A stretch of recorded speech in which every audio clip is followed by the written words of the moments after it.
human terms.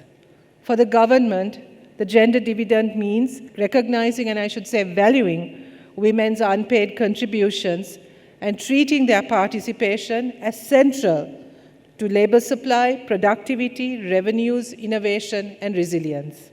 This is why we need to move from aspirations to law and from law and policy to action. As Mr. Adeniye also mentioned, Sri Lanka is not short of policies and laws.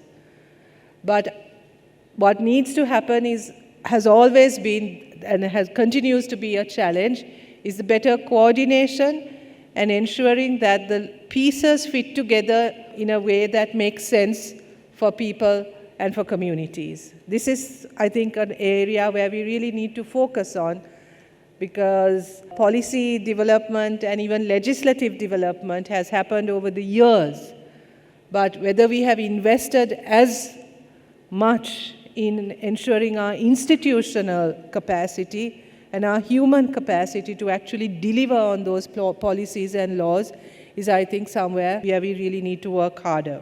For instance, caregiving is not just a women's issue. It is an economic and policy priority. So recognizing the interconnections and the intersectionality of all of these issues is what makes it possible for us to actually ensure that these policies and laws get implemented and improve people's lives.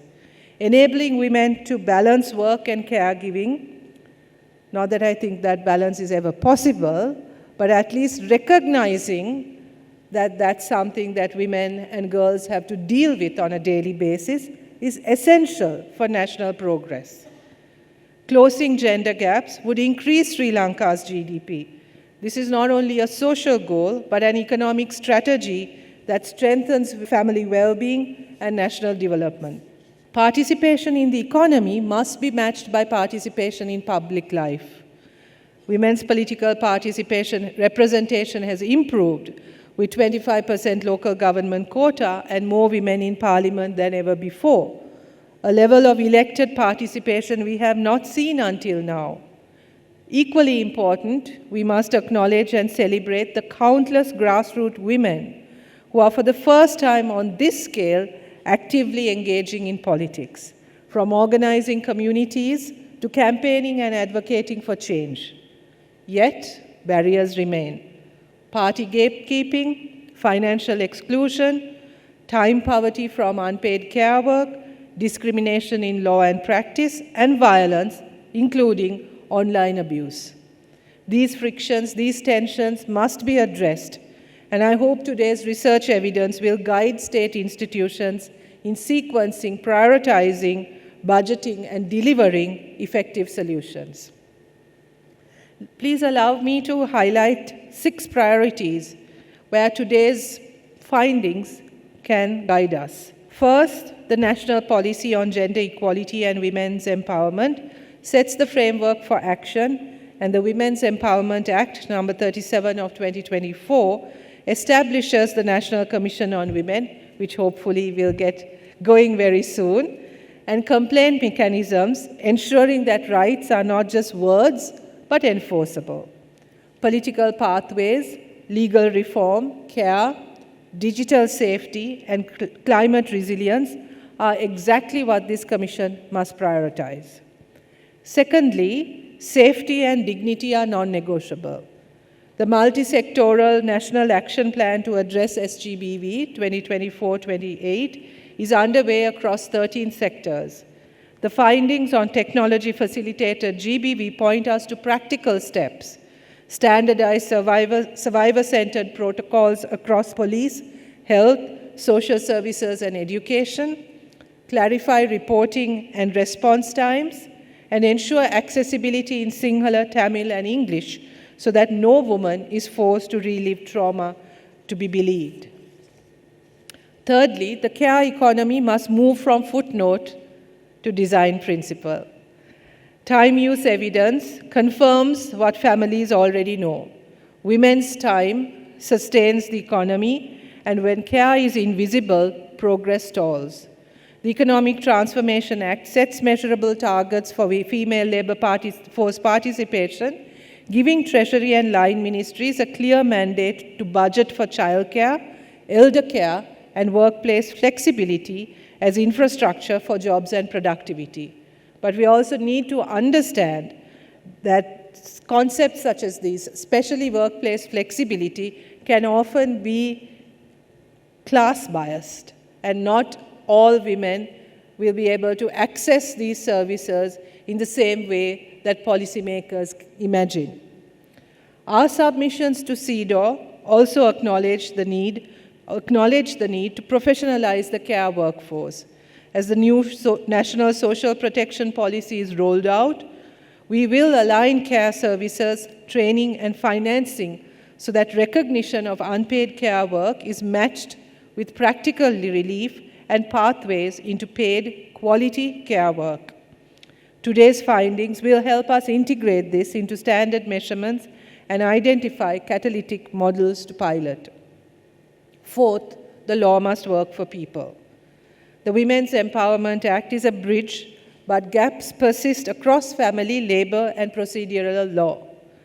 The discrimination study presented today offers a clear agenda for the Law Reform Commission, the Women's Caucus, and the new Commission to pursue, closing loopholes, simplifying redress, and ensuring that rights travel from the statute book to the police desk, the clinic, the hospital, the courtroom, and the workplace, and even the family. I think this is where we've often failed. We know we've had a Domestic Violence Act now for many years, but we really need to review whether those procedures, how useful those procedures have been, and whether simply reform in the statute book or in law in and of itself can effect the kinds of changes we desire. Fifth, climate action that does not reach women is unfinished work.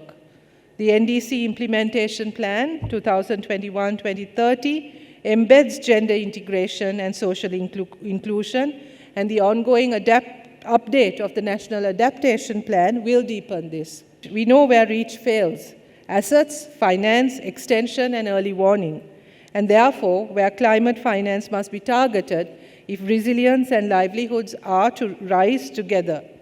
Sector plans will be aligned with the NDC's gender guidance so that women farmers, fishers, MSME owners, and coastal communities can adapt and thrive.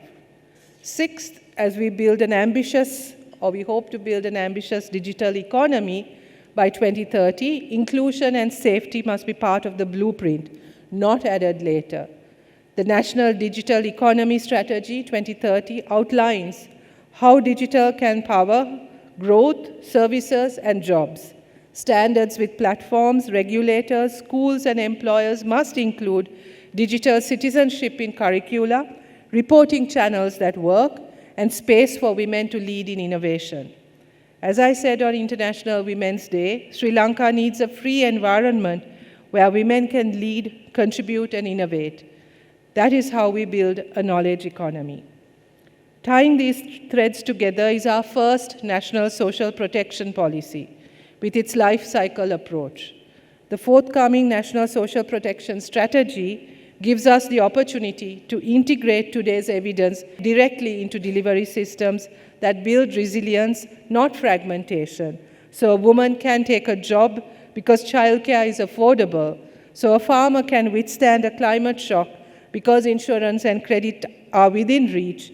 So a worker can reskill without falling through the cracks. We must also be honest. Progress always encounters resistance, as we know well. As women move into jobs, leadership, and voice, backlash follows, as many of you here in this room have experienced. Online harassment, bureaucratic inertia, or nostalgia for how things were. These are things that we deal with on a daily basis. My conviction is clear. No woman is safe until every woman is safe. The way forward is not outrage alone, but transparency, standards, and coalitions strong enough to outlast the resistance. That means publishing indicators, funding what works, and correcting what does not, openly, so that the country can see. Let me close with this. A nation in transition cannot afford to waste its resources. We have already committed in law, in policy, and on international platforms to raising women's participation in politics and the labor force, and to recognizing and redistributing unpaid care work. These are not promises we can walk back from. And we do not begin from nothing.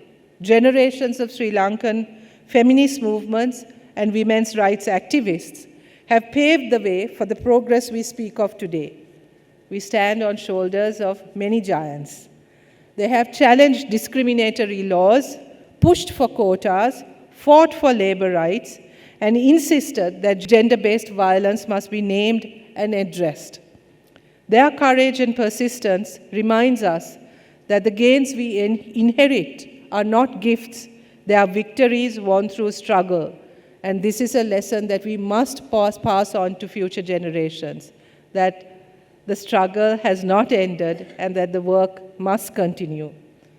Our responsibility is to carry this struggle forward, not in isolation, but in partnership with civil society, academia, and grassroots women who continue to demand systemic change. I have met women who rebuilt after war, floods, deaths, and loss. They did not wait for permission. They organized, taught, traded, and healed. They remind us every day. செய்திகளை உடனுக்குடன் தெரிந்து கொள்ள உடனே subscribe பண்ணுங்க.